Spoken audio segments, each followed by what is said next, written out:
चलिए पहले दोस्तों नमस्कार। और 25 नवंबर का दिन करते हैं शुरू कार्यक्रम। आज की बात आपके साथ रात्रि के 9 बज चुके हैं और दोस्तों हर रोज की तरह आज भी हम आपसे मुखातिब होने जा रहे हैं कार्यक्रम में।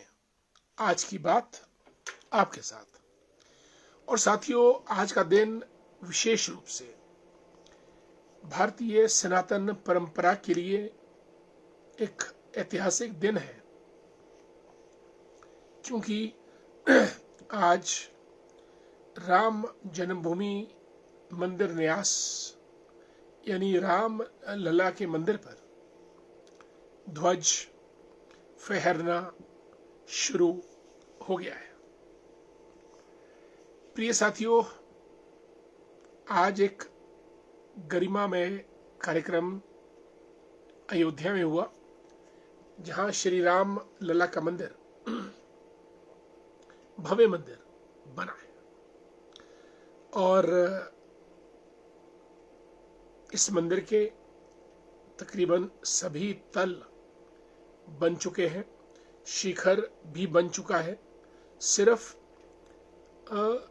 जरूरत इस बात की थी कि उतंग दंड पर ध्वज लग जाए, जो कि फिर चौर से प्रकाशित हो, अवलोकित हो और मंदिर संपूर्ण रूप से अपने मंदिर के भाव में आ जाए। और इसीलिए आज जो कार्यक्रम हुआ अयोध्या में, वहां पर माननीय प्रधानमंत्री नरेंद्र मोदी जी, संघ सरसंघचालक डॉक्टर मोहन भागवत जी और उत्तर प्रदेश के मुख्यमंत्री योगी जी भी उपस्थित थे। साथियों, 300 फीट ऊंचा जो ध्वज दंड है, उसके ऊपर ये केसरी रंग का जो झंडा फहराया गया ध्वज, वो अपने आप में एक अनूठा है। और केसरिया रंग होने की वजह से ये ध्वज दूर से नजर आएगा अयोध्या में। और मजे की बात, जिस मटेरियल से आपका पैराशूट बनता है, उसी मटेरियल से इस ध्वज को दोस्तों बनाया गया है। यहां तक कि अगर 200 किलोमीटर प्रति घंटा की रफ्तार से हवाएं चले, तब भी इस ध्वज दंड और ध्वज का बाल बांका नहीं हो सकता है। और ये ध्वज अल्ट्रावायलेट लाइट मीन्स अगर जो सूर्य की जो किरणें हैं वो इस पे पड़े, तब भी दोस्तों इसका जो चटक रंग है केसरिया, वो खराब नहीं होगा। और सिलिकॉन की कोटिंग है ताकि पानी का भी कोई प्रभाव इसके ऊपर ना पड़े, और रेशमी साटिन का कवर है ताकि रात को भी ये ध्वज चमके और दूर से दिखे। साथियों, सदियां गुजरी, बहुत बड़ा दौर गुजरा जब रामलला जी को अयोध्या में मंदिर मिला, और अब संपूर्ण मंदिर का जो कंस्ट्रक्शन है वो कंप्लीट होकर ध्वज को मंदिर के उतंग शिखर पर फहरा दिया गया है। आज हर एक सनातनी को, रामलला के अनुयायियों को, पूरे भारतवर्ष को इस चीज का संतोष मिला कि उनके मर्यादा पुरुषोत्तम श्री राम जी का जो झंडा है, ध्वज है, वो अब इस मंदिर पर फहरना शुरू हो गया है। साथियों, इस पावन अवसर पर मैं आपको बधाई देता हूं, शुभकामनाएं देता हूं, क्योंकि झंडा, फ्लैग एक ऐसी चीज होती है, ध्वज, जो सबको एकता के सूत्र में पिरोती है, बांध देती है। और यही कुछ आज अयोध्या में हुआ। एक गरिमामय कार्यक्रम और सदियों का इंतजार खत्म। और दोस्तों, इस सिलसिले में गुरु तेग बहादुर जी का जो 350वां प्रकाश वर्ष मनाया जा रहा है, उसके ऊपर भी माननीय योगी जी ने कहा कि उन्होंने मुगलों से लोहा लेते हुए, खास तौर से औरंगजेब से, उसका फरमान मानने से इनकार कर दिया था। तो उन्होंने चांदनी चौक पर गुरु तेग बहादुर का सर काट दिया था। इसी शहादत को याद करते हुए उनका 350वां प्रकाश पर्व मनाया जा रहा है। और हम इस बात को मन में बिठाते हैं कि भारत की एकता, अखंडता अक्षुण्ण रहे, और ऐसे शूरवीरों को जिन्होंने भारत के लिए काम किया है, भारत की प्रजा के लिए अपने प्राणों का उत्सर्ग किया है, उनके प्राण व्यर्थ ना जाए। और इसीलिए ये ध्वज इस बात का प्रतीक है कि झंडा ऊंचा रहे हमारा। आज अभिजीत मुहूर्त में 11:58 पर ध्वज केसरिया रामलला के शानदार मंदिर पर फहरा दिया गया। पुनः आप सबको बहुत बहुत बधाई। साथियों, ये तो बात रही अयोध्या मंदिर की, रामलला जहाँ पे विराजमान है।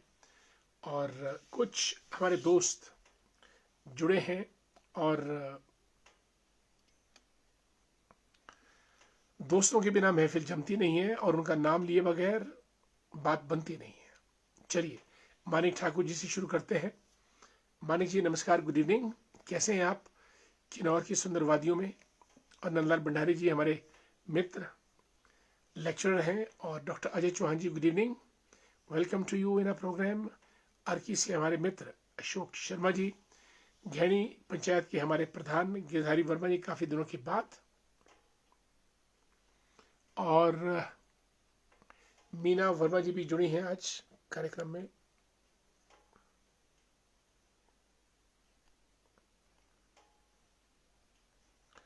मीना जी आपको नमस्कार, गुड इवनिंग। और हमारे मित्र धैर्य भंडारी जी, गुड इवनिंग। अरुण वर्मा जी, स्वागत है आपका बहुत बहुत। आदरणीय भूपराम वर्मा जी नमस्कार। राजेश ठाकुर जी को जय श्री राम। मनोज ठाकुर जी को भी नमस्कार। और राहुल वर्मा जी को जय जय महादेव। न मस्जिदों से बैर है, न बैर है इस्लाम से, किंतु तुलना न होगी बाबर की श्री राम से। कहाँ एक लुटेरा, कहाँ मर्यादा पुरुषोत्तम श्री राम। जय जय श्री राम। बहुत खूबसूरत, बहुत खूबसूरत। मुगलों ने बहुत अत्याचार किया था और बाबर और औरंगजेब, इन्होंने तो बेतहाशा अत्याचार किया था और भारत में एक नई कौम को जन्म दिया था जो कि सनातनी थी। कन्वर्जन करके एक नई क्लास को, नई बिरादरी को उन्होंने जन्म दिया है। लेकिन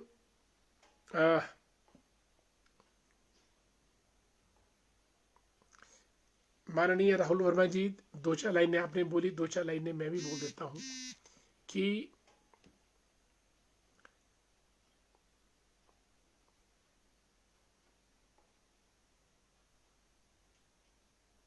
वो लाइनें ये हैं, कुछ याद आ रही हैं कि सच्चाई छिप नहीं सकती है बनावट के असूलों से। सच्चाई छिप नहीं सकती है बनावट के असूलों से, और खुशबू आ नहीं सकती है कागज के फूलों से। जय श्री राम। मनु जी को नमस्ते। मनु जी कैसी हैं आप? Good evening. और राज नेगी जी को भी नमस्कार। हरीश चंद्र जी जुड़ चुके हैं, नमस्कार आपको बहुत बहुत। और बबलू जी, चेतराम जी, गुड इवनिंग। जगदीश शर्मा जी, अद्भुत ध्वज, बिल्कुल ध्वज न भूतो न भविष्यते।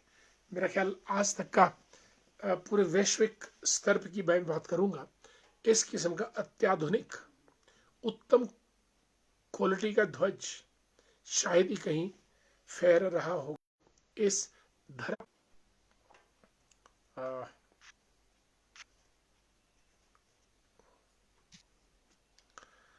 और राजेंद्र सिंह वर्मा जी को नमस्कार, कैसे हैं आप Rajendra ji? Good to see you.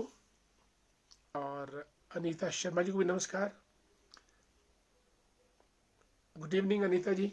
Sheila Verma ji भी कार्यक्रम में जुड़ी हैं। शीला जी नमस्कार, कैसी हैं आप?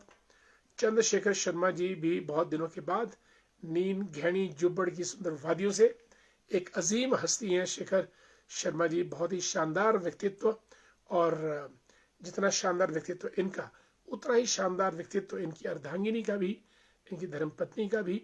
दोनों को मेरा सप्रेम नमस्कार। परमार सिंह वर्मा जी, हरिओम, जय श्री राम। अयोध्या में धर्म ध्वज राम मंदिर के लिए शिखर पर सजा, बिल्कुल इतना सुंदर ध्वज है, 21 फीट लंबा है और 300 फीट ऊंचे दंड पर विराजमान रामलला का सुंदर ध्वज। आज हम सबका मन प्रफुल्लित है, प्रसन्न है और संतुष्ट है। आदरणीय मुनीलाल ठाकुर जी हमारे मित्र रेयोग से सुन्नी में आजकल पिंजौर परवाणु में होते हैं, गुड इवनिंग।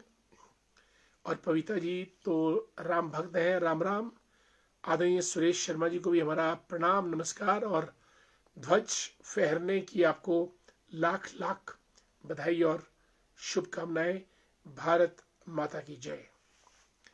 देव सूर्यवंशी जी गुड इवनिंग, जय श्री राम।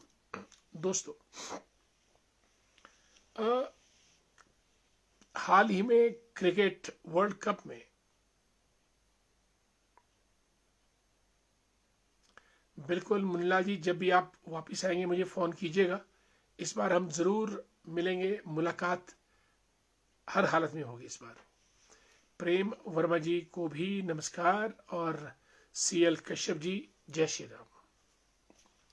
दोस्तों, कुछ ही दिन पहले भारत ने साउथ अफ्रीका को हरा के महिला कबड्डी वर्ल्ड कप जीता था और उसमें हिमाचल की रेणुका ठाकुर का अद्भुत योगदान रहा था।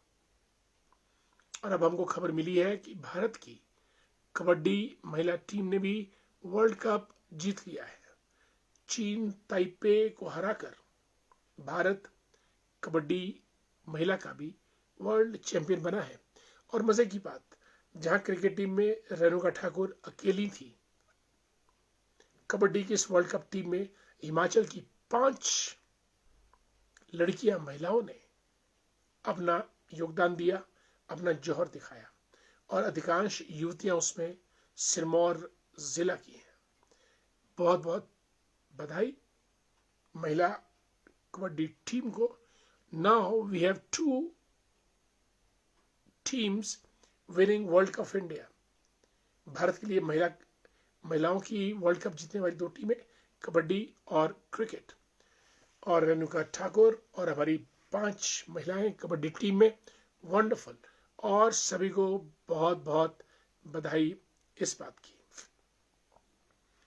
और दोस्तों, जितेंद्र सिंह जी सुन्नी से हमारे काउंसलर रह चुके हैं, स्वागत है कार्यक्रम में आपका। और संजय सूद जी भी रामपुर से, आजकल रामपुर के खनेरी अस्पताल में इन्होंने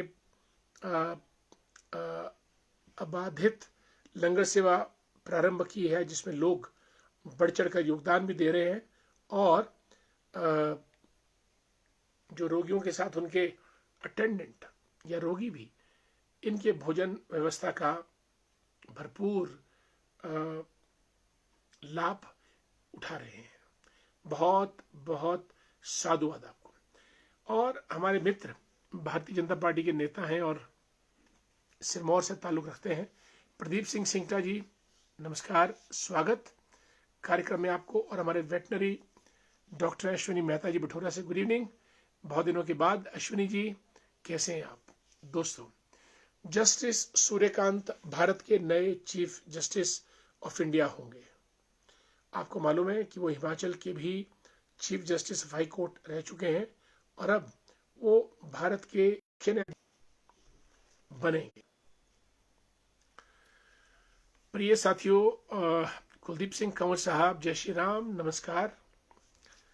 आपका बहुत बहुत स्वागत। जस्टिस सूर्यकांत हरियाणा के रहने वाले हैं, हिमाचल में भी ये काम किए हैं और अब भारत का जो न्याय व्यवस्था है उसकी देखरेख करेंगे। हरीश चंद्र जी को राम राम, नमस्कार। दोस्तों, जीवन में सतीश शर्मा जी, ज्ञान का महासागर, धन्यवाद, जय श्री राम। दोस्तों, दुनिया में जो चलेगा वो चलेगा, यानी जो चलता रहेगा उसको कुछ ना कुछ खाने को मिलता रहेगा, और अगर आप चलेंगे नहीं तो चरेंगे नहीं, और चरेंगे नहीं तो खाना नहीं मिलेगा। इसलिए संघर्ष कीजिएगा, मेहनत कीजिएगा, परिश्रम कीजिएगा। सत्यमेव जयते तो भारत कहता ही था, श्रमेव जयते। श्रम में बहुत ताकत है, और लेकिन हम लोगों ने, काफ़ी लोगों ने श्रम करना छोड़ दिया है। जब से हमारी ज़िंदगी मैकेनाइज्ड, मशीनी हो गई है, रोबोट्स, ड्रोन्स, आर्टिफिशियल इंटेलिजेंस, खेतों में काम करने के ट्रैक्टर, नए नए उपकरण आ गए हैं, हम लोगों ने सब कुछ त्याग दिया है। श्रम की महिमा जबरदस्त होती है, लेकिन अब श्रम हम सब से धीरे धीरे छूटता जा रहा है, और इसीलिए जब श्रम छूटेगा तो सर्दी, खांसी, जुकाम, बुखार हमको अपने आगोश में, अपनी चपेट में लेता रहेगा। इसलिए श्रम कीजिएगा। महात्मा गांधी जी ने भी श्रम के ऊपर एक किताब लिखी थी, श्रम की महिमा।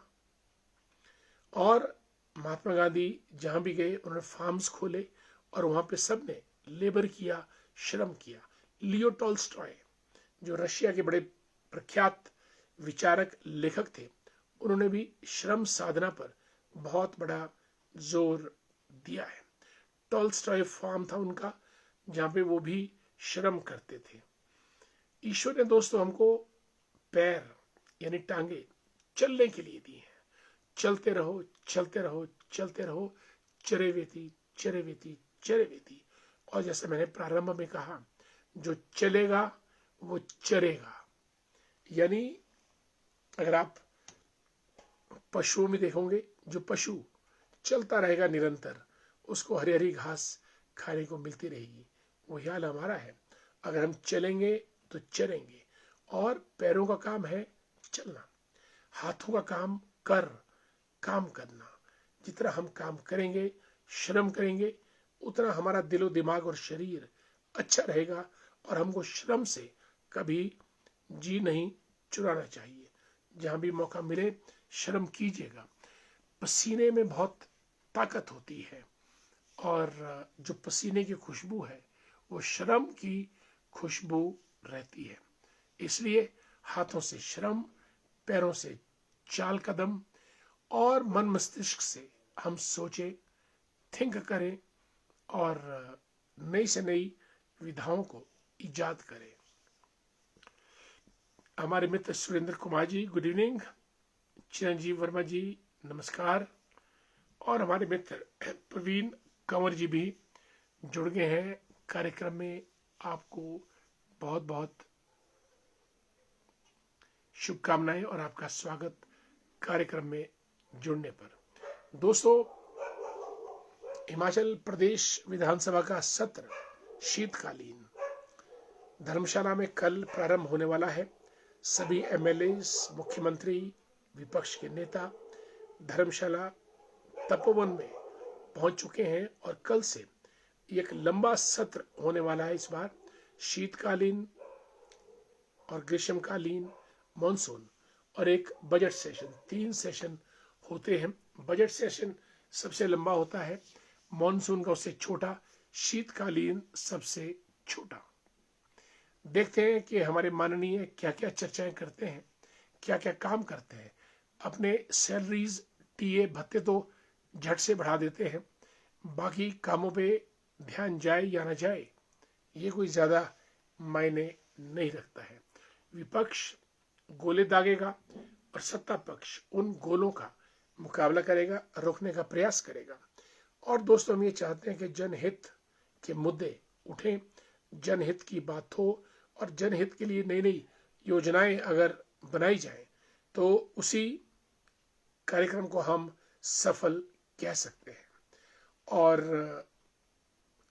प्रदेश पेंशनर कल्याण संघ है, उसने सरकार को धर्मशाला जाकर घेरने की चेतावनी दी है और आदरणीय भूपराम वर्मा जी इस आंदोलन को लीड करेंगे।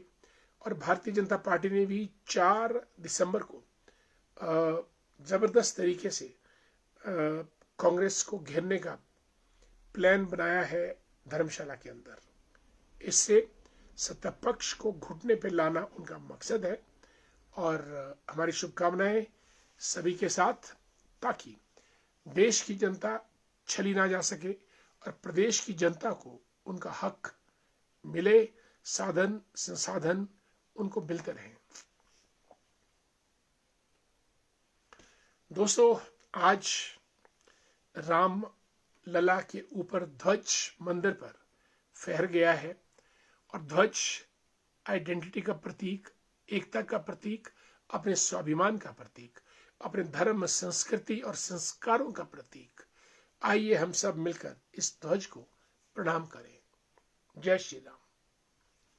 साथियों, कार्यक्रम समाप्ति की तरफ आप सब लोग जुड़े अपने इस कार्यक्रम में, आप सबका बहुत बहुत धन्यवाद। ईश्वर आपका भला करे, रामलला आपको समृद्ध करे। इन्हीं शब्दों के साथ आज की बात आपके साथ यहीं समाप्त। कल पुनः रात्रि ठीक 9 बजे आपसे मुखातिब होंगे। तब तक के लिए जय श्री राम, नमस्कार।